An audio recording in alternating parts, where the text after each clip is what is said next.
अब नेक्स्ट जो टॉपिक है हमारा, अब इसमें देखेंगे हम लोग कि वन डे एरे का डिक्लेरेशन हो गया था, एग्जाम्पल हो गया था।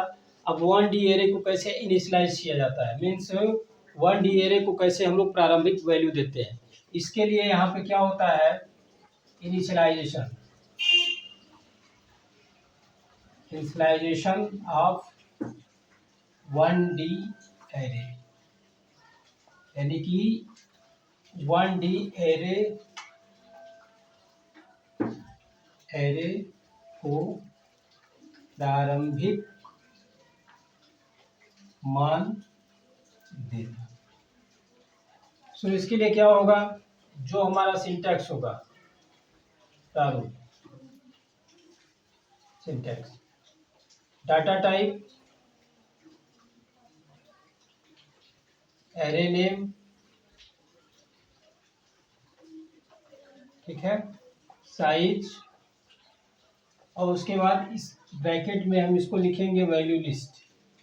जो भी हमको मान देना होता है, प्रारंभिक वैल्यू देना होता है, वो इस ब्रैकेट के अंदर लिखा जाता है और अंत में हम क्या करते हैं, सेमीकोलन लगाते हैं। ठीक है, ब्रेसेस के अंदर लिख के सेमीकोलन लगा दिया जाता है। बाकी सेम वही है, केवल यहाँ पे इक्वल साइन के बाद ब्रैकेट के अंदर वैल्यू लिस्ट और कामा लगा देते हैं। इन वैल्यूज को भी कामा से क्या किया जाता है, सेपरेट किया जाता है। जो भी वैल्यूज लिखेंगे उसको कामा से हम सेपरेट करेंगे। फॉर एग्जाम्पल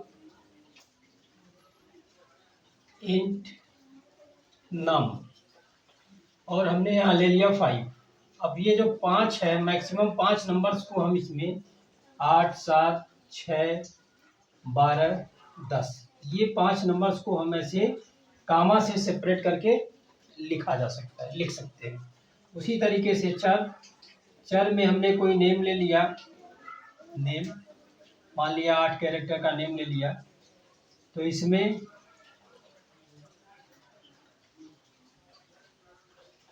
ELCOM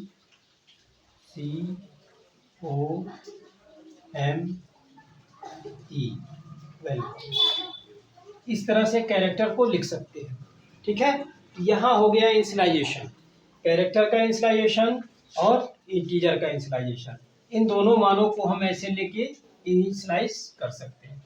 अब ये होने के बाद डाटा टाइप में अब इसकी आवश्यकता क्यों होती है, क्योंकि बोर्ड में कभी कभी पहले प्रश्न पूछता था, क्या प्रश्न पूछता था कि निम्नलिखित संख्याओं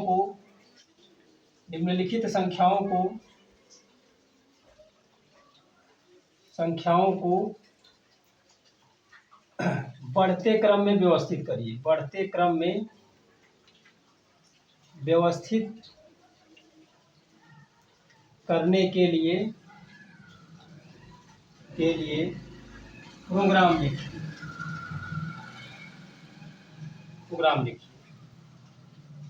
right the program to arrange the following numbers in C programming. Means program लिखना है जिसमें नंबर्स पहले दे दिए होंगे। तो जब नंबर पहले दे दिया होगा तो उसके लिए हम क्या करेंगे, इनिशियलाइजेशन का प्रयोग करेंगे, initialization of one D array. अब जैसे एक एग्जांपल हम लोग समझते हैं, एग्जांपल में कैसे इसको करेंगे। निम्नलिखित संख्याओं को वन डी एरे के माध्यम से प्रिंट करें। Print following numbers using one D array. मान लिया कोई संख्या दे दिया हुआ है 18, 20, 30, 40, 50, ठीक है, 19, 35, ये संख्या दे दी हुई है। अब इसको हमको क्या करना है, प्रिंट करना है। एरे में कैसे इसको दिखाएंगे कि एरे के माध्यम से प्रिंट होगा। कोई भी संख्या है, ये कोई भी संख्या हो सकती है, ठीक है। तो इसके लिए हम लोग प्रोग्राम लिखेंगे एज इंक्लूड stdio.h, ये हेडर फाइल हो गया। वाइड मेन इंटीजर टाइप का ये नंबर है, इंट 1, 2, 3, 4, 5, 6, 7 नंबर हमने एक वेरिएबल ले लिया जिसमें 7 संख्याएं हो गई। इनको हमने ब्रैकेट के अंदर 18, 20, 30, 40, 50, 19 और 35, ये पहले ही वैल्यू को यहाँ पे रख दिया है यहाँ पे, ठीक है। और एक वैल्यू जो है हमारी आई हो जाएगी वेरिएबल फॉर लूप के लिए, जिसमें हर एक लोकेशन पे इस नंबर को स्टोर कर लेगा ऑलरेडी, ठीक है। यहाँ पे मैसेज हमने दिया प्रिंट एफ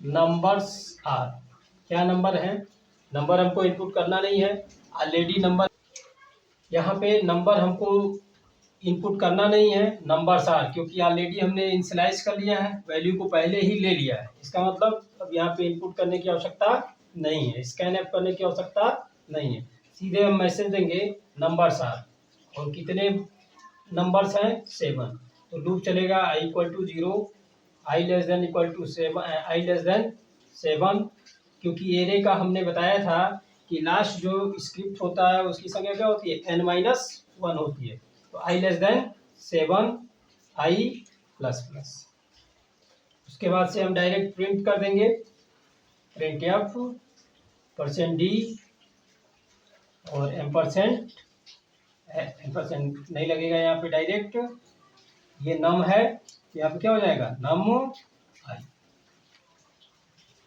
अब इस नम आई के हर एक लोकेशन पे 0 से लेके 7 तक के लोकेशन पे एक एक नंबर ये क्या होगा क्रमशः स्टोर हो जाएगा। तो इसकी जो स्क्रिप्ट बनेगी ये नम 0, फिर नम 1, नम 2, ऐसे नम 6 पे जो वैल्यू होगी यहाँ पे 18, पहली वैल्यू 18, 20, 30, ऐसे करके अंतिम जो वैल्यू है वो 35 हमारा स्टोर हो जाएगा। ठीक है, तो ये हमारा प्रोसेस हो गया, जिस तरह से ये एरे काम करेगा। ठीक है, तो इनिशियलाइजेशन का तरीका हो गया। ठीक है, ओके।